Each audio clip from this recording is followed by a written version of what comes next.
जिसमें हजारों लाखों हमारे पूर्वज ने शहीद हुआ। शहीद इसलिए हुआ, ये संकल्प लेके शहीद हुए कि हमारे आने वाला पीढ़ी जो है ये आजाद भारत में सर उठा के जिए। देश तो आजाद हुआ साथियों, हमारे पूर्वज ने शहीद हुआ।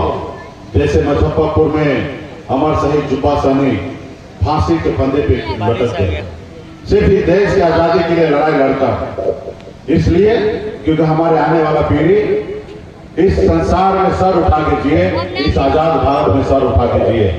लेकिन देश आजाद है, लेकिन आपको एहसास होता होगा कि आप आजाद नहीं हैं, आप सर उठा के जी नहीं रहे। तो साथियों, इस संसार में सर उठा के अगर जीना है तो दो काम करना पड़ेगा। एक काम, एक रोटी कम खाइए, लेकिन अपने बच्चे को पढ़ाइए लिखाइए, काबिल बनाइए। जब तक आपका समाज, आपका बच्चा पढ़ेगा लिखेगा नहीं, तब तक वो काबिल नहीं होगा। और जब काबिल नहीं होगा तो इस संसार में जो चालाक लोग हैं, सामंतवादी विचारधारा वाले लोग हैं, वो आपके बच्चे को गुलाम बना के रखेगा। इसलिए जरूरी है कि अपने बच्चे को पढ़ा लिखा के आगे बढ़ाइए। और दूसरा, अपने अधिकार के लिए संघर्ष कीजिए। अगर आपका अधिकार है और उसके लिए अगर संघर्ष नहीं कीजिएगा तो आपके आने वाला पीढ़ी जो है गुलामी के जंजीर में बंध जाएगा। इसलिए साथियों, आप अपने अधिकार के लिए संघर्ष कीजिए, जिंदगी में संघर्ष कीजिए, तब जाके आपके आने वाला पीढ़ी को आप न्याय दे सकते हैं। इसलिए साथियों, आज मैं भी एक गरीब घर में जन्म लिया। पिताजी मछली मारते थे, दादाजी मछली मारते थे, पूरे खानदान मछली मारते थे। वहां मेरा जन्म हुआ। जहां हजारों समस्या होता है वहीं पे मेरा जन्म हुआ।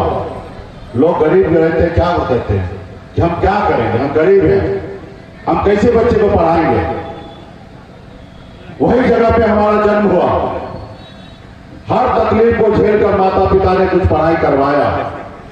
और 18 साल की उम्र में, जिस उम्र में बच्चे को खेलना कूदना होता है, अपने घर परिवार के साथ रहना होता है,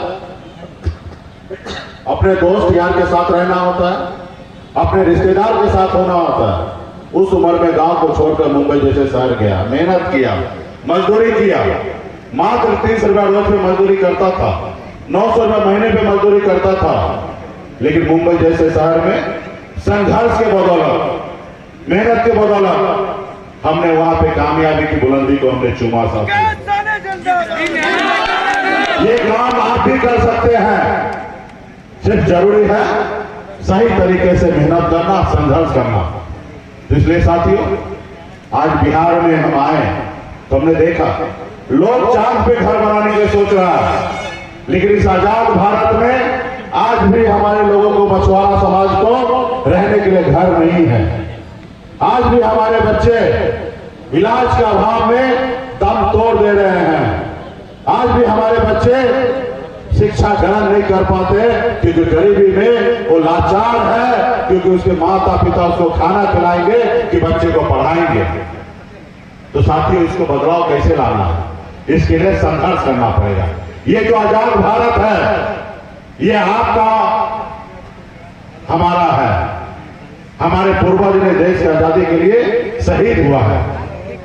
इसलिए इस देश में जो भी संसाधन है, इस पे मेरा सबसे पहला अधिकार है, सबसे पहले गरीब आदमी का अधिकार है। साथियों, आज बंगाल में निषाद समाज को आरक्षण मिल रहा है, एससी का आरक्षण मिल रहा है, दिल्ली में आरक्षण मिल रहा है, लेकिन बिहार में नहीं मिल रहा, झारखंड उत्तर प्रदेश में नहीं मिल रहा है।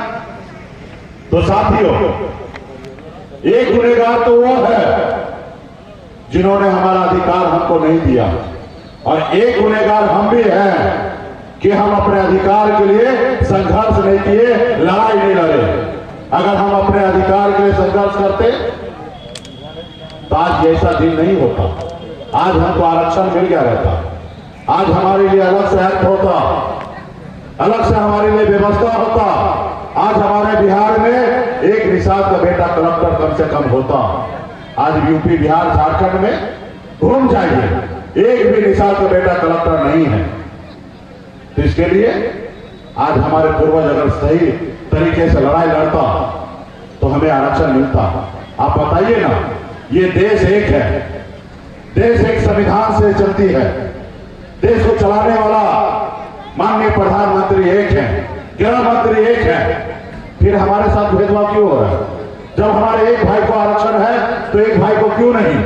जबकि बिहार, बंगाल, उड़ीसा, झारखंड ये सब पहले एक ही राज हुआ करता था। आज बताइए, पूर्णिया से उधर चले जाइए तो बंगाल है, बंगाल में आरक्षण है, और पूर्णिया में आइए वो बिहार हो जाएगा और वहां पे आरक्षण नहीं है।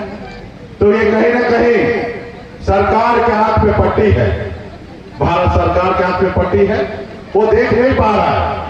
तो आपको उनको दिखाना पड़ेगा कि हम जाग चुके हैं, हम मुर्दा कौम नहीं है।